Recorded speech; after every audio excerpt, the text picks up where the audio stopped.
This episode of the Productivityist podcast is brought to you by Gusto. What is Gusto? Well, it rhymes with musto or rusto, as in let's do it once more with Gusto. But Gusto is also easy online payroll, benefits, and HR built for modern small businesses.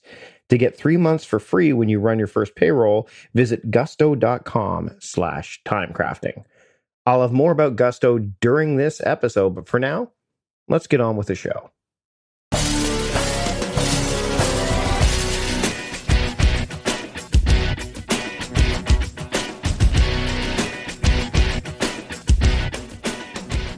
Welcome to the Productivityist podcast. I'm your host, Mike Vardy, and on this episode of the show, I speak with New York Times best-selling author Dan Schawbel.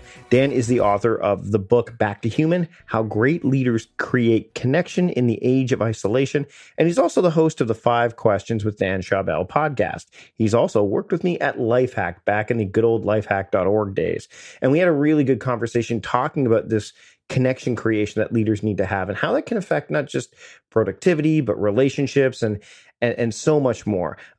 Dan's also a partner and research director at Future Workplace and the founder of both Millennial Branding and WorkplaceTrends.com. So he knows what he's talking about. And this is an area he has spent a lot of time in. And so let's spend some time talking with him. Here's my conversation with Dan Schawbel here on the Productivityist podcast.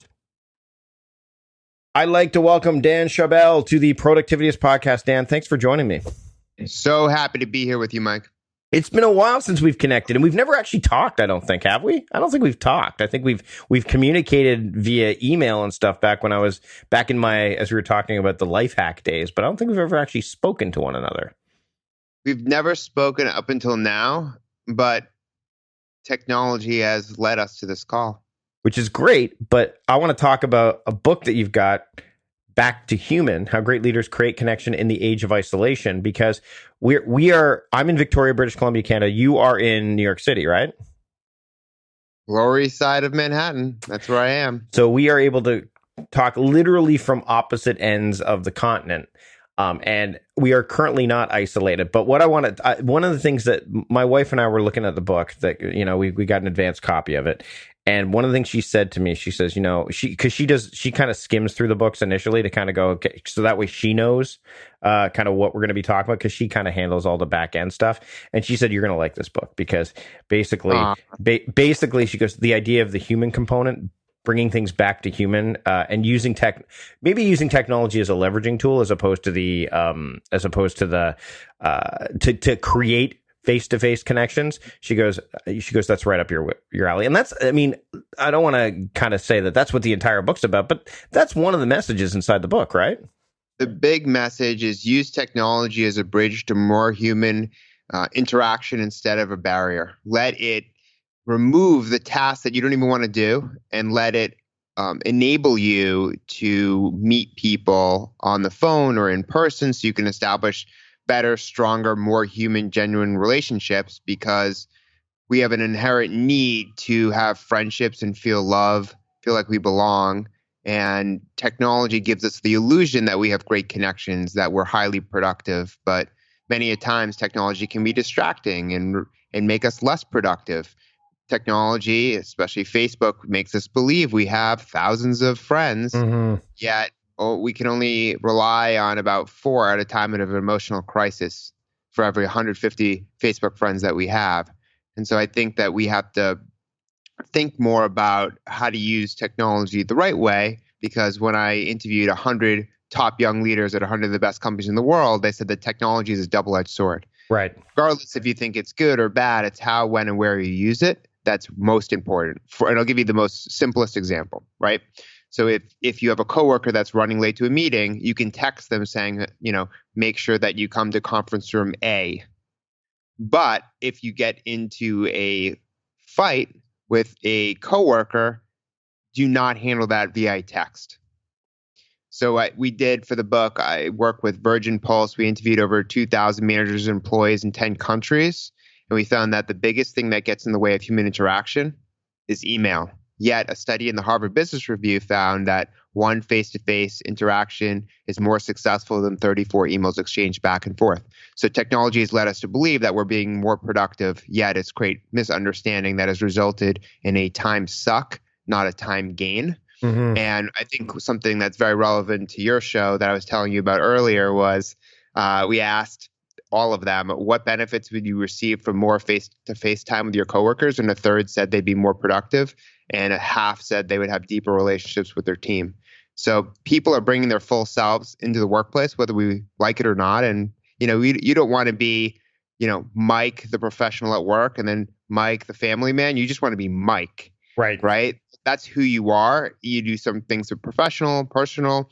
Your work day and your personal life are very intertwined because of technology right now. People are, working crazy hours, not having your phone as the new vacation. We're constantly doing work. So if we don't like the work we're doing and don't extract meaning from it, and if we don't get along with our coworkers, we're not going to stay at that company very long and be engaged. I want to talk a little bit about this idea of deepening connection and deepening relationships because, there's a book called The Shallows. I can't remember who wrote it offhand right now, but I'm going to link it in the show notes. The idea of how our brains are becoming shallower because technology allows us to access things so quickly. You talk about email, right? Like the idea of just quickly, looking at email, getting like a cursory glance at it and deciding, okay, I can deal with this now, deal with this later, moving on. It's almost like we're processing instead of interacting or engaging. How do you and in your research, how did people find that they were able to leverage technology? Well, give me maybe a couple of quick examples so that the deepening of connection could happen in maybe a way that didn't have a ton of boundaries to make or barriers to make that happen. Yeah, in its simplest form, what technology can let you do, especially through social media, is learn more about people's personal interests so that you can connect with them on a deeper level. Like if you both like the same sports team, you might not know that, but maybe they posted about it on, Facebook or Twitter or LinkedIn. And because they posted that, now you know something about them that they might not have shared in the workplace. And you can bring that up and form a stronger bond based on what they're doing outside the workplace or just a hobby in general. I think the thing that's really interesting is that only 20% of companies have offsites, team building activities, and social events for their workforce. Yet that's the number one way to create a more human social work environment where people feel highly engaged and connected to the organization's mission and vision and values. And so what we found is, yes, by encouraging people to be more social, by having a leader that you can trust, by being in an environment where you feel like you belong, by being happy at work, which is important, right, for our health and well-being, and then by having a true purpose and having purpose through your work, knowing that you're part of something bigger than you. When all of those employee engagement factors add up, you're going to stay with the company longer, be more productive, be happier, and it's going to improve your whole life. See, the reason why I focus on helping organizations create healthy work environments is because if you have a good work experience, if you're happy and fulfilled in the workplace, it's going to improve your entire life because you're spending a third of your whole life working. Right. Now, I want to talk a little bit about conferences and events and things like that, like things that I want to definitely dive into like being in an organizational setting. But from an entrepreneurial standpoint, I just came back from a conference not too long ago. I make an effort to go to conferences, not just to speak at them, but to attend as well, because often that the magic happens kind of between sessions. The magic is in the middle, right? Where you can go watch a session and learn a lot, but then the networking and all that stuff happens within the hallways of the event. How important has it been for you? And then we can talk about the people that you research, because we talked before we jumped on about people that you've met, people that you know. We have a lot of common colleagues and such. How important is it to get out there for people to go to events that either maybe push them outside their comfort zone a bit in terms of learning something, but also putting themselves in a networking opportunity?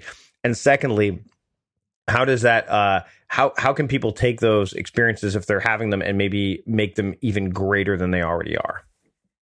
The best way to meet someone new is to go alone. If you go to an event alone, it forces you to talk to other people. Right. If you go with a bunch of friends, there's a level of comfort and support that prevents you from taking the initiative to meet other people. So it's really important to go somewhere alone and then be genuine, find the right people. Even before you attend the event that you want to meet, reach out before the event using technology. I do this all the time. I mean, if I'm speaking at a conference with thousands of people, the 2 weeks before, I look at who else is speaking. I reach out to the ones that are the most applicable to me in terms of what they're studying, or maybe if they're prospective clients, and I lock in all the meetings before I'm at the event. So most of the work at the event has already been done. And I've used technology to create more in-person situations where I'm getting to know these people better, because none of these people are going to hire me unless I meet them in person first. Right. And so by taking the time to meet them in person, it's easier, because as an introvert, I always struggle with just like walking up to random people. I'm using the technology to alleviate that anxiety by already booking these meetings with people I actually genuinely want to talk to and I think I can support. So the path to networking becomes much easier and more targeted, and the conversion rate on that in terms of a new friend or a new client is much greater as a result. You obviously also probably leverage technology to create these processes that allow you to do that. So, for example, before every event, you probably have, what do they call it when a car gets a tune-up? Like, a 12-point checklist that says, okay, here are the things that I'm going to do before I go to this event. Because often, and this is a human component, is we tend to pack things together. Like, I'm going to an event. I need to introduce myself. And you don't really have a checklist of what you need to do necessarily. You describe some of the things. How important is it to kind of, when you want to kind of engage with people more, and let's talk about this from two vantage points. Either you're going to an event or you're going to a new job environment and you want to make sure that you thrive in that environment. Putting together some kind of using technology to leverage, like hey, here are the steps I need to take. And then also for organizations when they're bringing new people into the fold or trying to figure out how they want to set up a culture where you can get back to human, or even just not even get back to it, but just establish human right from the get-go. Do you find that you leverage technology in both those events, both those instances? And then maybe how, like what examples would go on those checklists? So we'll just take a quick step back. Basically, sure. The best way to be productive and happy and fulfilled is it's a proper mix, not balance, but an integration of personal and professional. Mm-hmm. And it's also an integration of working by yourself on projects and collaborating with a team on those projects or other projects. So you need both. The problem is in our culture is everything is to the extreme. Everyone has to work from home. Everyone has to work in a corporate office. Everyone has to dress the same. Everything is extremes, right? Yet that's not our personalities. We're all, across the spectrum in terms of personality types, in terms of how we operate as humans. And as a result, everyone is different. My checklist is not going to look like your checklist, for instance. Mm-hmm. I think the core is knowing what you want long term so you can make better short term decisions, knowing what your priorities are and sticking to them, integrating work with life. So if your calendar, if something does not exist in your calendar, it doesn't exist in our heads, right? We live and die by our calendars. So if that's true, we have to inject our calendars with more personal related activities. It could be putting something on your calendar that says, have a 10-minute call with your parents every day, like I do, right? It could be adding, coffee with a friend or a corporate sports league, right? But it's consistency. It's every week making sure that every day you're best integrating personal and professional.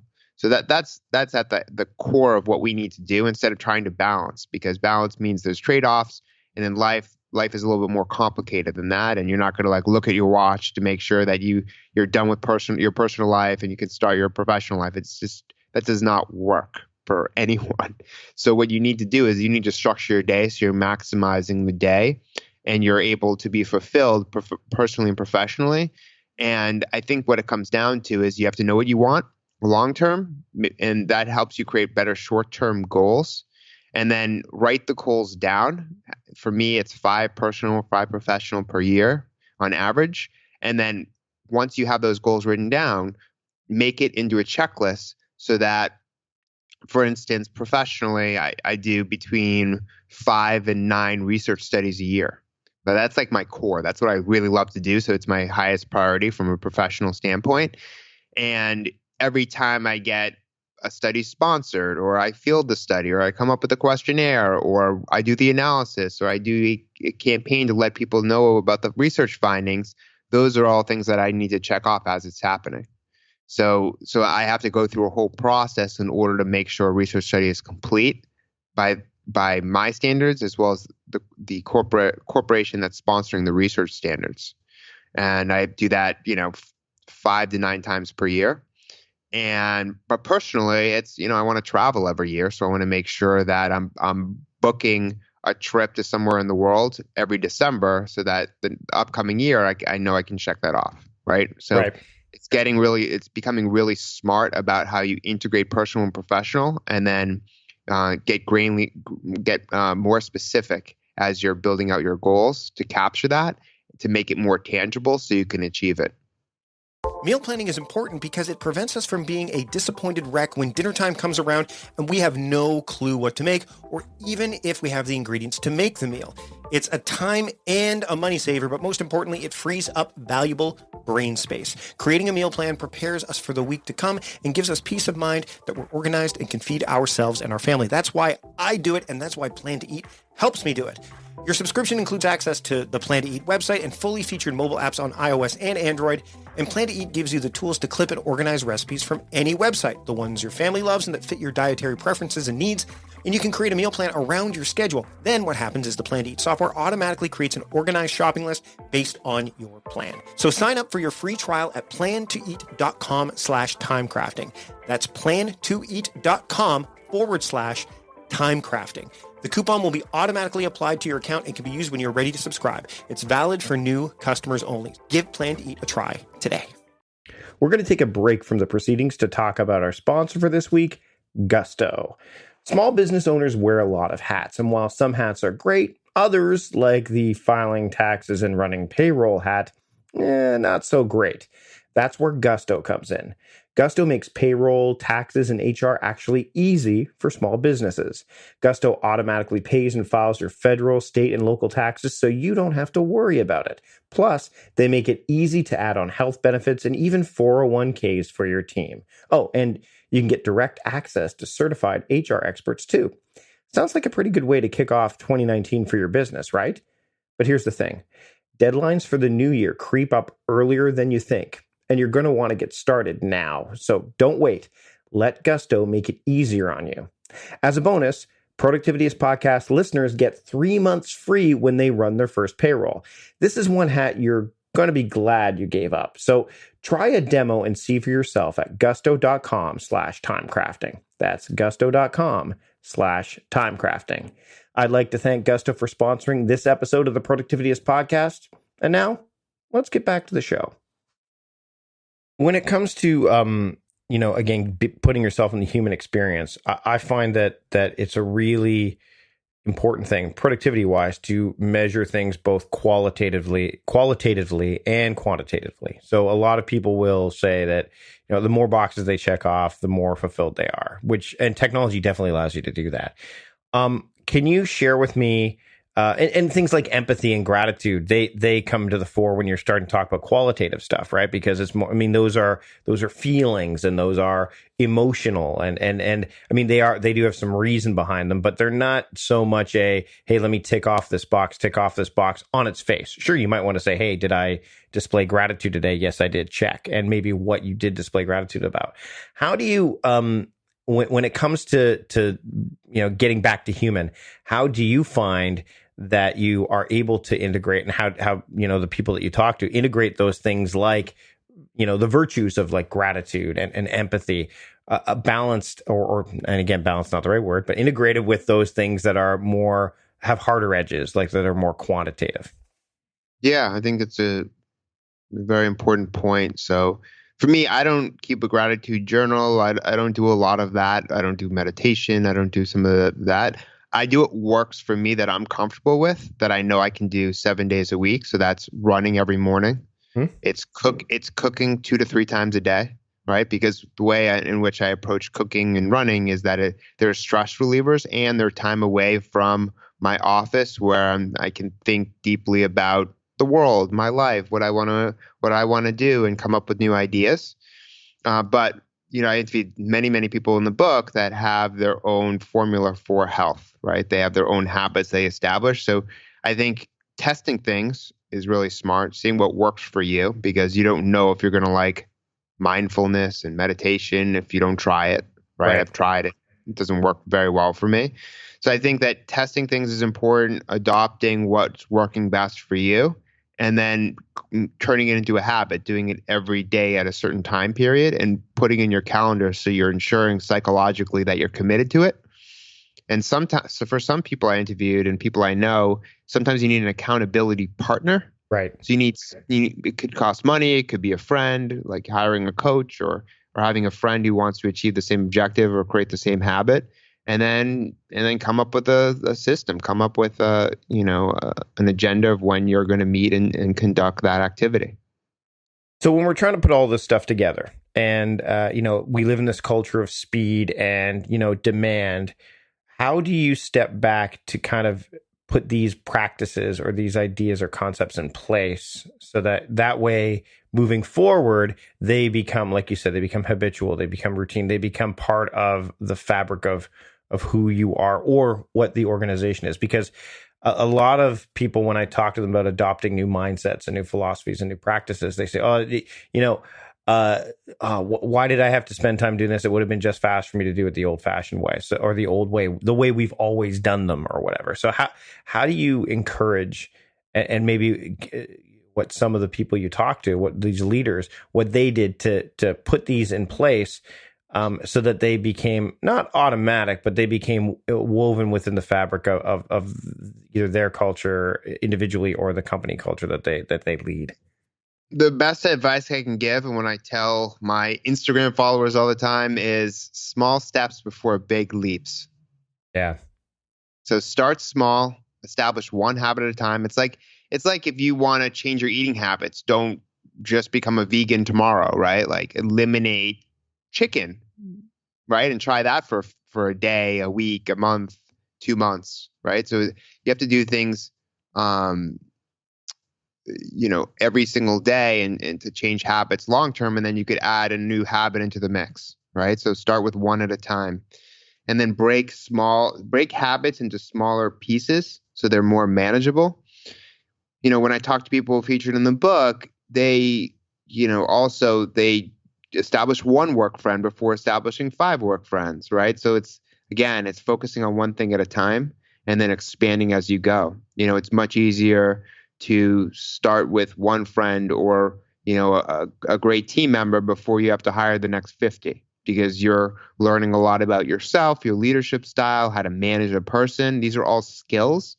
And then once you have to hire, if your department or your organization is growing, if you have to hire another 50, well, people are different, so you might have to manage them each differently and cater to individual needs, but you still have the skill of management and leadership that you just need to learn how to adapt to other people. And so I think that by establishing these habits now, by creating healthy habits, they're going to stick with you for the rest of your life. And I think that's where the ultra performers really get an edge, right? It's like they can evolve and reinvent themselves and to stay relevant, but they have these core set of skills that allow them to be successful for the rest of their life, not just this year. So, I mean, the idea of the workplace of the future, and this is something you've spoken to before. Most people tend to think technology is like the future. Like, oh, well, we will all be working remotely and Zoom meetings will happen all the time. And, we'll get together for retreats once a year and that'll be the extent of it. This, like the book and the insights in the book, not just insights, but like research based. So it's not just like pie in the sky thinking. This is like, okay, I've talked to these people. This is based on my own work, et cetera, et cetera. It seems to be counterintuitive, and this is always an interesting thing when I'm reading a book or talking to someone and they're saying something that especially when they are someone who works at the workplace of the future, like, well, no, technology will be used as a leveraging tool as opposed to the tool that makes everything happen. People are like, wait a minute, hold on, I thought technology was supposed to make everything better. What do you say to people that are like, well, hold on a second, like in terms of cost benefit, in terms of like, wouldn't it be better for us just to have remote working and people working different cycles? Like I think, for example, one thing would be, and I noticed this when I worked for Costco, and I'm noticing this when I talk to other people, is that some company cultures are starting to recognize, like, hey, some people work better in the morning and some people work better in the evening. Just that's the way their circadian rhythm works. I mean, Dan Pink talks about this in When, and so did Michael Bruce, who's been on the show before, talks about this in The Power of When. Like, what do you say to people who are like, well, yeah, but what about the dollars? What about the way that we've been told that the future is going to work? This seems to be counterintuitive to that. It's really not, though. I think the one thing that's predictable is that jobs will be lost and created. Mm-hmm. We don't know how many jobs will be lost or created. There's been several predictions that it would be a net neutral, net positive, or net negative impact to the economy and the workforce. So we don't really know. We do know that humans and robots will be working side to side. So we have to figure out how to leverage them for our benefit and our organization's growth and profitability. There's no question on that. But I think that the need to have soft skills and leadership skills and to be able to manage tasks and delegate and communicate and have a positive attitude and connect with other people is only going to become more important as we see more and more technology take hold. Right. And I always say, let the technology remove the work you don't want to do. Like chatbots now are sophisticated. They can help you book meetings. So you don't have to go back and forth with someone trying to schedule something. Mm-hmm. It just looks at your calendar and the data that you have there, and it does it automatically for you, which saves you time. So you can invest that time in things that have a bigger impact in the organization. So let it remove the tasks that you don't want to do. So you can focus on things that require more emotional intelligence and human connection, like selling or working on solving a problem. So I think that technology can be good. But if we're overusing it, and I love this quote by the education secretary in Singapore: if you work like a robot, you'll be replaced by a robot. Mm-hmm. No, and you talk about chatbots, and one of the things that came up at a conference I was at earlier this year was the idea that chatbots can kind of pre-qualify people to a point, and then it gets handed over to a human, because there's a certain point where there's a point of friction, right? And to be fair, the point of friction is probably they evolve as well, but there's that subjectivity that you're talking about that technology can't kind of muster and can't deal with.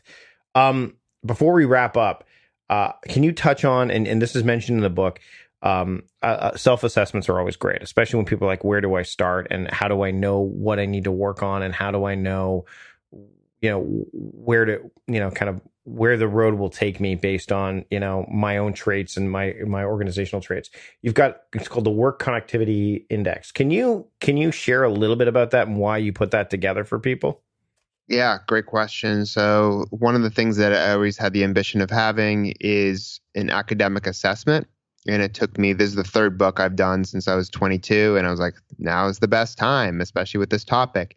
So I reached out to 7 professors who study work isolation, and Professor Kevin Rockman from George Mason University got back to me and he's like, yeah, I'd love to work with you on this. And so what the Work Connectivity Index is, WCI, is it measures the strength of your work relationships. So you get a connectivity score from poor to very high. And if you have a low score, it means you're not connecting enough with the people on your team. So your relationships have suffered. Thus, you're less productive, happy, fulfilled, and you're less committed to the team and organization as a result. So, of course, if you work remote, you typically have lower scores. And in the research study with Virgin Pulse, we found that if you work remote, you're much less likely to want a long-term career at your company, which is the biggest finding, in my opinion. I've worked remote for 8 years, and I can connect with that very well, especially as I'm talking about this all around the world. And so I think that knowing and having the self-awareness that you have a low connectivity score can help you, because it's like, oh my God, like I might be isolated. I'm not in touch with my colleagues enough. I need to do something about it. So the first step in solving a problem or creating more human relationships is to realize there's a problem in the first place. So Dan, I want to kind of give people a bit. I didn't want to put too much of the book into our conversation today, because there's a lot of great stuff in there. And a lot of this, like you said, it's like going to the conference on your own. Like you need to sit with this and do this on your own. Especially like you start off with, the book is divided in 3 parts: master self connection, then there's create team connection, and build organizational connection. So this book isn't just for, organizations, and it isn't just for individuals. It works for all levels. And if you're running an organization, you can pass this down to the people that are in your organization. And if you're not, and you want to start an organization, like there's so many facets that this book works in, right? Yeah, it's interesting. I've had some interviews so far where they're like, this is just how to live a good life. Mm-hmm. But I didn't write that with that in mind, right? I'm like, I was writing this with like the new leader in mind. Someone who has the ambition to be a leader, what you have to watch out for and think about so that you're fulfilled and happy and you create a good workplace culture that people are excited to be a part of. And yet the book also helps employees who want to interface better with their teammates and their leader. Well, whenever something can scale, it's got legs. And this book definitely has legs, because humans have legs. No, I'm just kidding. The book. But you can pick up this book. It's called Back to Human: How Great Leaders Create Connection in the Age of Isolation. Dan, where can people pick up the book, and where else can they learn more about you and the work you're doing? You can pick up the book in bookstores and Amazon.com and other online retailers like Barnes & Nobles and Walmart. And you can listen to my podcast, 5 Questions with Dan Schawbel, and get all of my research and articles and content on danschawbel.com. That's DANSCHAWBEL.com. Dan, thanks for joining me today on the Productivityist podcast. It's been a pleasure. Thanks, Mike. And that's how the podcast went down. That's how the conversation went down. That's how the connection went with me and Dan Schawbel. It was great to talk with him again. I was really, really excited to be able to speak with him, especially since we never actually spoke before. A lot of email exchanges back when he was contributing to Lifehack and I was the managing editor there. So it's really cool to be able to connect with him and do something for you here on the podcast. And we deliver this every single week. So if you're not subscribed yet, please do so. You can do that in your podcast apparatus or application of choice, whether it's Apple Podcasts, Stitcher, wherever you listen to podcasts. Just grab the Productivityist podcast and add it to your weekly media diet. We publish a new episode every single week. And if you want to get the show notes on this episode, just go to productivityist.transistor.fm/216, and we've got you covered there. Big thanks to John Polstra for producing the show this week. Big thanks to Gusto for sponsoring this episode of the podcast. Again, if you want to get 3 months of just a 3-month trial, as soon as you've run your first payroll, go to gusto.com/timecrafting and you can make that happen. Big thanks to you for listening, by the way. I'm really, really happy you're here. And by the way, if you have a chance, leave a rating or review in that place that you listen to podcasts. It helps me make the show better and it helps people find the show as well. That's it for this week. I'm Mike Vardy, the host of the Productivityist podcast, reminding you to stop guessing and start going. We'll see you next time.